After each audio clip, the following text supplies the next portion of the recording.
हारून रशीद साहब, आप Pakistan cricket board के मुख्तलिफ अदवार में मुख्तलिफ चेयरमैनों के साथ काम करते रहे और आपके बारे में कहा जाता है कि जनाब आप क्रिकेट बोर्ड की साइकी को, पाकिस्तान क्रिकेट बोर्ड के साथ काम करने के अंदाज़ को बहुत बेहतर अंदाज में समझते हैं।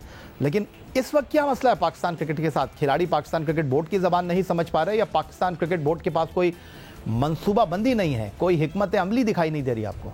देखिए, थोड़ा सा बैकग्राउंड में जाना पड़ेगा। आपने मेरा जो जिक्र किया वो तो चले ठीक है, मैं मान लेता हूँ कि इतना अर्सा में रहा। सर, अगर आप मान लेते हैं कि आपके पास पाकिस्तान क्रिकेट की हर दवा है तो ये दवा मोहसिन रजा नकवी साहब को भी देते हैं, शायद वो किसी को पिला दें। नहीं, मैं सिर्फ आपको ये बताना चाह रहा हूँ कि अगर आप ये भी देख लें कि उस वक्त पाकिस्तान की टीम कहाँ पर खड़ी थी, ये भी तो आपको साथ साथ बताना चाहिए कि हम लोग टॉप 4 में ही हर फॉर्मेट में ही फिनिश किए हुए थे। और एक वक्त में सर आपके दौर में पाकिस्तान क्रिकेट गिरी भी बहुत है।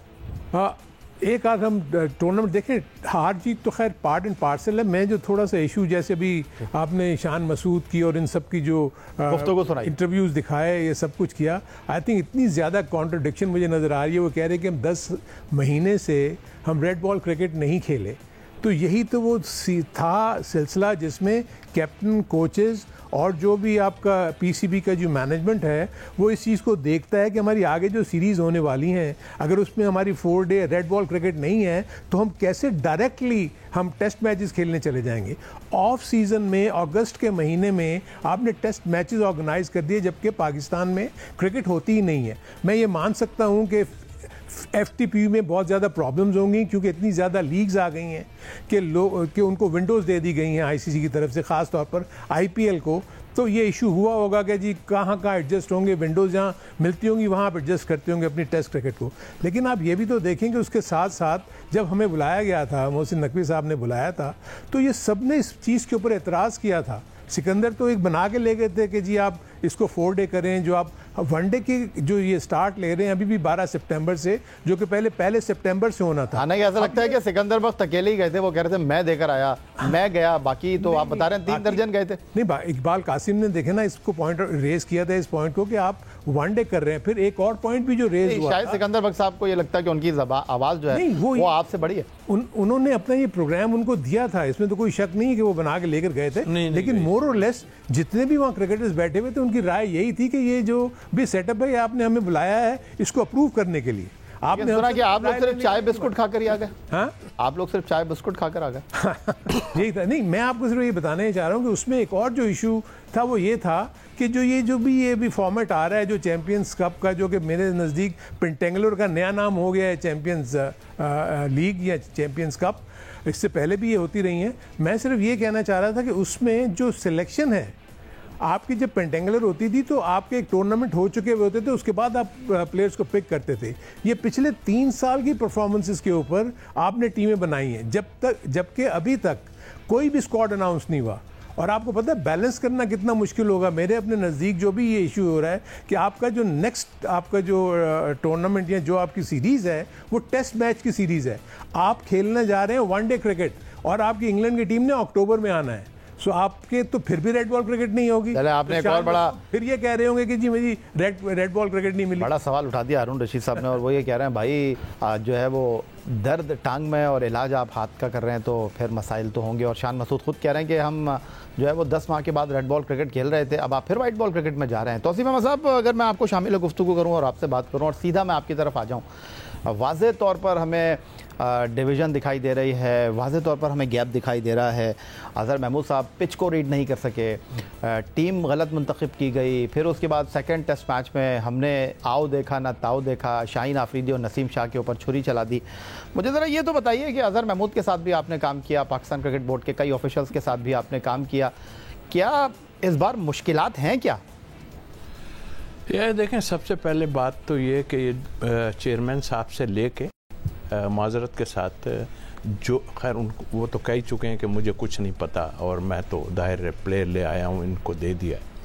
चेयरमैन साहब से लेकर जितनी मैनेजमेंट, लेकिन माजरत के साथ तौसीफ अहमद साहब, क्या सिर्फ ये मसला मौजूदा चेयरमैन के साथ है, बाकी चेयरमैनों को क्रिकेट का पता था?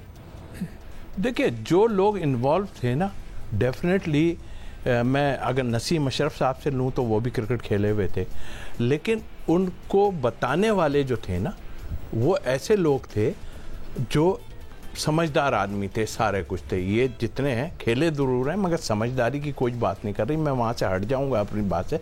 तो आप चेयरमैन से लेके और जितने अदर महमूद ले लीजिए, गिलेस्पी ले लीजिए, और जितने, और अब शान मसूद जितने स्टेटमेंट दे रहे हैं, मेरा ख्याल है परेशानी में स्टेटमेंट दिए हैं सारे। अजहर महमूद साहब ने तो वैसी परेशानी में दिए थे शुरू में ही, और कुछ मेरे से चूँकि वास्ता रहा है इसलिए, क्योंकि ये जो 8 महीने या 10 महीने की बात कर रहे हैं, देखिए जब आपका शेड्यूल आता है ना तो आपको पता तो है कि ये चीज़ होनी है। हमारे टाइम में तो कुछ भी नहीं होता था, फिर भी हम उसकी तैयारियां जिस तरह करते थे, चाहे वो वेस्ट इंडीज़ टूर हो या कैसे भी हो, हमारे बैट्समैन या बॉलर अपने तौर पे इंडिविजुअल जो है वो करते थे तैयारी। ये सर लेकिन जान की मान पाऊँ तो इंतहाई माजरत के साथ अर्ज़ करना चाहूँगा कि पिछले चंद सालों में क्रिकेट बोर्ड के साथ आप जिस तरह काम कर रहे थे, काम लिया नहीं जा रहा था आपसे? नहीं, काम लिया जा रहा था और इनसाइड सब कुछ पता है। और अभी बातें, सर माजरत के साथ अगर हम बात कर रहे हैं, फरवरी 2021 से हम पाकिस्तान में टेस्ट मैच नहीं जीते, तो आप ही सेलेक्टर थे जब हम इंग्लैंड से 3-0 हारे, आप ही सेलेक्टर थे जब हम ऑस्ट्रेलिया से होम ग्राउंड पर हारे, तो 6 टेस्ट मैच तो यही हो गए। हाँ, तो देखिए ना, वही बात आ रही है ना आपकी कि जब आपके प्लेयर्स और ख़ास तौर पे आपका कप्तान या कोच, ये जो टीम, देखिए एक तो पहले इस चीज़ को हमें देखना पड़ेगा कि हम तो अब इस पोजीशन में भी नहीं रहे कि अब हम स्पिनर को अच्छा खेलते हैं या फास्ट बॉलर को अच्छा खेलते हैं।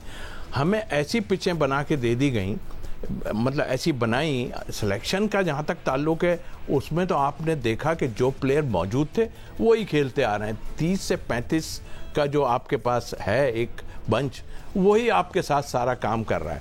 ये ज़रूर था, ये हारून भाई भी बताएंगे कि हम कई दफ़ा ये चीज़ें कह चुके हैं कप्तान से भी और कोच से भी कि यार ये परफॉर्मर हैं कुछ, इनको इन टीमों के खिलाफ, बार बार ये दोहरा रहा हूँ मैं, इनके खिलाफ आप खिला दो, देख लो, इनको चेक कर लो, मगर कोई तैयारी नहीं होता था इस चीज़। अच्छा, तौसीफ अहमद साहब और हारून रशीद साहब, आज आपको जो हमने बुलाया तो जहन में यही था कि अब ये बीमारी की तशखीस तो हो चुकी है, हम हार रहे हैं, गिर रहे हैं, उठ नहीं पा रहे। वर्ल्ड कप की शिकस्त का ज़ख़म अभी भरा नहीं था कि एक और शिकस्त का ज़ख़म बांग्लादेश हमें देकर चली गई है। आप दोनों बड़े एक्सपीरियंस लोग हैं, पाकिस्तान क्रिकेट में मुख्तलिफ ओहदों पर काम करते रहे हैं, तो आज मैं आप दोनों से ये जानना चाहूँगा अब करना क्या चाहिए। हारून रशीद साहब ने तो बता दिया कि जी आप टेस्ट क्रिकेट खेलने जा रहे हैं और तैयारी आप वनडे कप की कर रहे हैं, चलें ठीक है। तो 1 बाय 1 मैं हारून रशीद साहब और तौसीफ अहमद साहब आपसे पूछ लेता हूँ, अब हमको हिकमत अमली क्या बनानी चाहिए क्रिकेट बोर्ड और टीम मैनेजमेंट की सतह पर? हारून रशीद साहब, देखिए सबसे पहली चीज़ तो ये आया कि आपको एक चीज़ अपने जहन में रखनी होगी कि आपको अब कड़वा घोंट पीना पड़ेगा, क्योंकि आपकी टीम जिस सिचुएशन में चली गई हुई, आपका मतलब कड़वा घोंट पीना है, कुछ को घर भेजना पड़ेगा ना? एग्जैक्टली, देखें अब यही होगा कि देखें ना, एक तो सबसे बड़ी चीज़ ये है कि हम डोमेस्टिक क्रिकेट की बहुत बात करें। चले आप तमीज़ ना बाने, डायरेक्ट बताएं किसको घर बैठाएं। डोमेस्टिक क्रिकेट की बात कर रहा हूँ ना। डोमेस्टिक क्रिकेट को जब तक आप उसका मजबूत ढांचा नहीं बनाएंगे, जबकि आपके तमाम के तमाम टॉप क्रिकेटर्स उसमें नहीं खेलेंगे, और एक लॉन्गेविटी जब तक नहीं होगी, आपके टॉप मैनेजमेंट में चेंजेस नहीं आएंगी, आपकी सिलेक्शन कमेटी में चेंजेस नहीं आएंगी, आपकी कप्तानी के मामले के ऊपर चेंजेस नहीं आएंगी। आप कह रहे हैं शान मसूद को हटा दो, आप कह रहे हैं वक्कार यूनुस को हटा दो, आप कह रहे हैं सकलान, अगर आपने रख लिया है तो अब उनको 2 से 3 साल दें। तो शान मसूद को क्यों नहीं? आप बिल्कुल दें सबको। आप देखें, आप इसको चेंज करने को तो इसलिए नहीं बनता